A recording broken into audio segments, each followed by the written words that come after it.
பொன்னான தமிழ்நாட்டை மண்ணோடு மண்ணாக்கி புதைத்திட்ட கருணாநிதி, அண்ணாவின் புகழுக்கு களங்கத்தை விளைவித்த கருணாகம் கருணாநிதி, சண்டாளன் கருணாநிதி, பெரும் சதிகாரன் கருணாநிதி, கள்ளத்தனம் செய்யும் காதகன் கருணாநிதி.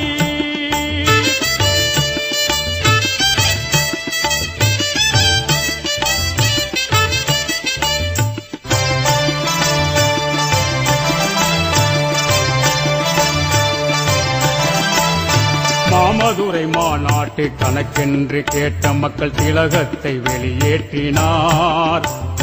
மாமதுரை மாநாட்டு கணக்கென்று கேட்ட மக்கள் திலகத்தை வெளியேற்றினார். கண்மூடித்தனமான திட்டங்கள் பல தீட்டி கழகத்தை இருந்தார்.